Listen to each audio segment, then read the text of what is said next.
it is. It appears that we are live. Coming at you live. Hey, Zach, how are you? Hey, Robbie. I'm good. How are you? Thanks for saying my name. I was really hoping you would. So the premise of this video is we're going to make a 4th edition 500-point list, a 4th edition 1,500-point list. 4th edition Warhammer 40K. So this is back when we put the authors' names, codexes. Models were pretty much the same Eldar models you had until like a year ago. So nothing changed in that front until very recently. Zach, you started with this edition as well as I. Yes, sir. Do you have any specific memory? I have one loaded up, but do you have any specific memories from 4th edition? Oh, this is probably similar to your memory, but yeah, I'm sure you remember me and you skipping high school, probably sophomore year, driving our way over to Jester's Playhouse. Jester's Playhouse, Northfield, New Jersey, where we're from. Oh yeah.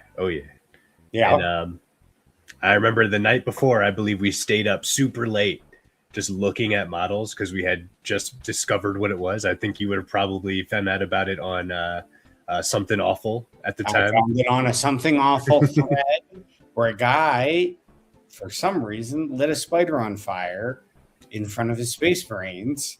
And he was like, he was destroying a spider nest. Death to Xenos.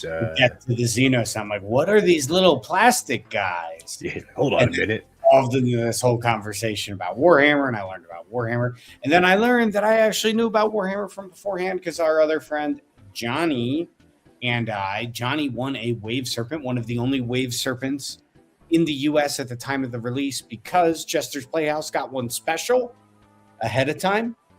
And delivered to them at like a convention from a buddy of the owner of Jester's. And the rest of them sunk in the Gulf of Mexico. So, Rich had a real hookup. Colors back on that fenced-in porch in New Jersey. That was one of the only Wave Serpents in rotation. Watercolors too. Oh yeah, watercolors. Back before that Wave Serpent model, people would glue spoons upside down onto their Wave Serpent to imply the force field or whatever. Field generator. That's correct. Well, I have to say, after building 2 Wave Serpents recently, which are the same exact kit, the fact that you and young John were able to handle that, I'm still super impressed because that was. My dad was sleeping in the other room, so we were very quietly like twisting the pieces off of the sprue. Right. Like. Using safety scissors. And I realized that wasn't even my first exposure to Warhammer. My uncle Ralph actually had 3rd edition fantasy. Dang. And he clipped most of them out, but there were a few still on the sprue. And I do remember being like a 5-year-old looking at the sprue being mystified. I guess that's when the seeds were being planted. Which, by the way, with our nephews, I've recently got them their own dice. Oh, really start the path for them. So we gotta get their start collecting boxes, you know. Yeah, before they get in the dinosaurs or trains. Oh, dude, get them into 4th. I mean, we've been talking about how simple it is to play 1s and 2s. So we're going to be starting a battle report channel, and the goal of the battle report channel is to do battle reports in like 20 minutes to a little bit higher.